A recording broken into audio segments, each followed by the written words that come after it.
উনি ছুটির দিনে অফিস করে মাননীয় প্রধানমন্ত্রী অফিস করে শনিবারে স্বরাষ্ট্র মন্ত্রণালয়ের পুলিশের বিভিন্ন ব্যর্থতার বিষয়টা খুব হাইলাইট করা হয়। পুলিশ যে গুরুত্বপূর্ণ কাজ করে সেগুলো কেউ হাইলাইট করে না।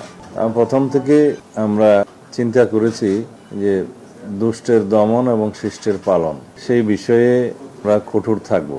সেই জন্য পানিশমেন্ট অ্যান্ড রিওয়ার্ড এই পদ্ধতিটা আমরা চালু করেছি, যে যারা নিষ্ক্রিয় থাকবে, কর্তব্য অবহেলা করবে অথবা দুর্নীতি করবে বা জনহিতকর কর্মে লিপ্ত না থেকে অনিষ্টকর কর্মে লিপ্ত থাকবে, সেগুলো যদি আমাদের নজরে আসে তাহলে সেজন্য আমরা পানিশমেন্ট দেব। কিন্তু পুলিশ বাহিনীর কৃতিত্বপূর্ণ কাজের জন্য তাদের স্বীকৃতি দেওয়াটা আগে তেমন একটা প্রচলিত ছিল না। বছরে একবার পুলিশ পদক দেয়া হতো রাজারবাগে বাৎসরিক অনুষ্ঠানে, কিন্তু এই প্রাত্যহিক ঘটনাগুলো তখন ততদিনে চাপা পড়ে যায়। আমরা যদি এইভাবে উৎসাহিত করি তাহলে এই সৎকর্মগুলো কর্তব্যনিষ্ঠা আন্তরিকতার সাথে তারা করবে, তাতে সমাজ এবং জাতি উপকৃত হবে, আইনের শাসন প্রতিষ্ঠা হবে এবং আইন শৃঙ্খলা রক্ষাকারী বাহিনীগুলো তাদের নিজেদের মধ্যে একটা প্রেরণা পাবে।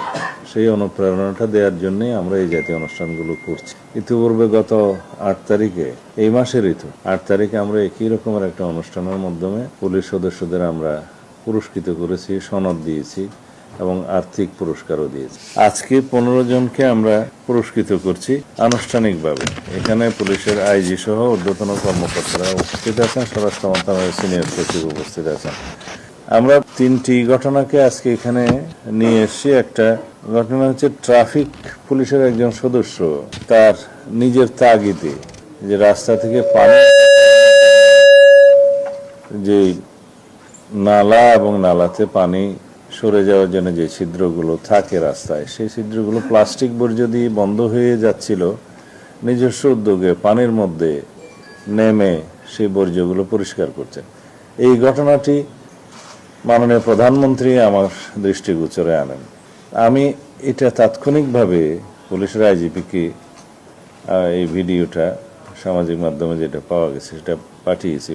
তখনই ইনস্ট্রাকশন দিয়েছি যে এই জাতীয় কর্ম যারা করবেন নিজস্ব উদ্যোগে, নিজের তাগিদে, তাদেরকে আমরা পুরস্কৃত করব। একটা উদ্দেশ্য, সেই উদ্দেশ্য হচ্ছে সবাই যেন আমরা এই কাজে অনুপ্রাণিত হই। পুলিশ সদস্য হোক, সমাজের যে কোনো শ্রেণীর মানুষ হোক, শ্রেণী পেশার মানুষ হোক, তারা যেন একজন নাগরিক হিসেবে সেই দায়িত্বটা পালন করে এবং প্লাস্টিক বর্জ্যটা আমরা যেন যেখানে সেখানে না ফেলি।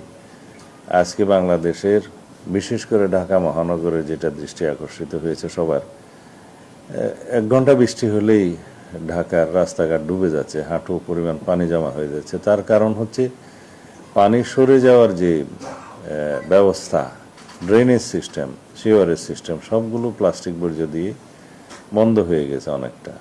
আর কঠিন বর্জ্য যেখানে সেখানে আমরা ফেলছি।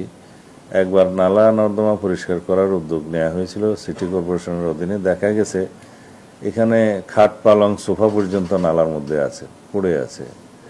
কঠিন বর্জ্যগুলো এখানে আর পানি অপসারণ হতে দিচ্ছে না, আর সিল ট্রিট হয়ে যাচ্ছে। আর প্লাস্টিক আবর্জনার কথা তো বলাই বাহুল্য, সেটা সর্বত্র পাওয়া যাচ্ছে।